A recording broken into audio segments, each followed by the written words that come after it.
Bonjour les amis, j'ai une nouvelle pour vous. Vous savez que vous devez trouver des clients. Et vous savez que vous avez une liste, ce qu'on appelle la liste chaude. Les gens que vous connaissez de près ou de loin.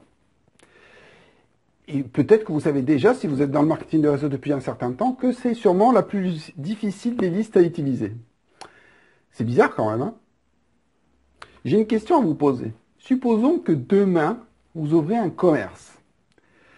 N'importe lequel, hein, je ne sais pas, une enseigne connue, vous avez investi toutes vos économies, vous avez même investi l'argent de la banque et vous êtes endetté sur les 30 prochaines années simplement parce que vous êtes lancé en affaires. Ok, donc ça c'est la première chose. Donc je suppose qu'une fois que vous aurez investi tout ça, vous allez...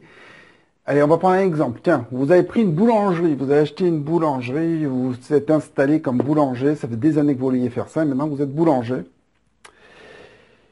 Et vous avez ouvert la porte dans votre village, et à qui vous allez en parler déjà peut-être? Vous n'allez pas en parler à vos amis?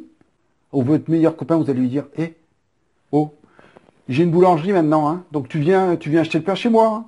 Tu vas pas chez le voisin. Donc maintenant, tu viens chez moi. Et quand tu as des gâteaux, hein, tu viens me passer commande à moi. Non?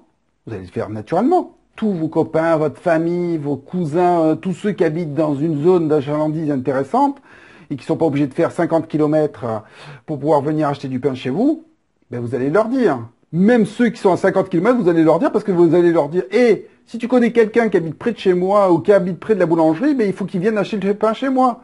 Il faut que tu lui fasses ma promotion. Vous allez le faire, n'est-ce pas? Sans aucun problème.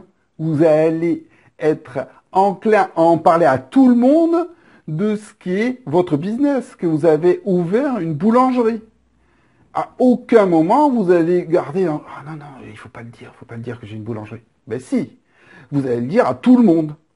Et c'est normal.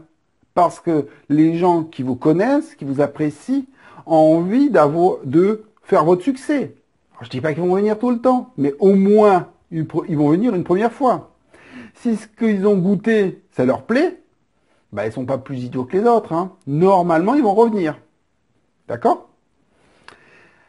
Et quand vous lancez votre affaire marketing des réseaux, ça vous a coûté, allez, on va dire 30 euros, 200 euros, allez, peut-être, allez, 500 euros, soyons fous, 500 euros.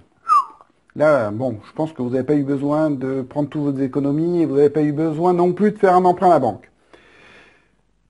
Et là, comme par miracle, là, vous êtes incapable de dire aux gens autour de vous, à votre liste chaude, que vous avez un business.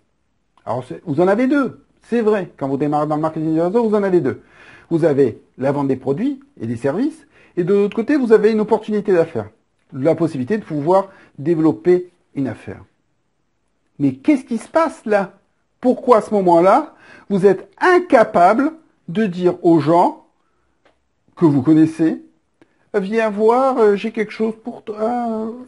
Et là, vous êtes en sueur, vous bégayez, vous avez l'impression que vous allez leur piquer de l'argent dans leur portefeuille. Pourtant, quand vous aviez la boulangerie, que vous avez investi toutes vos économies, il n'y avait aucun problème. Le fait qu'ils viennent acheter le pain chez vous, ça ne vous posait aucun problème.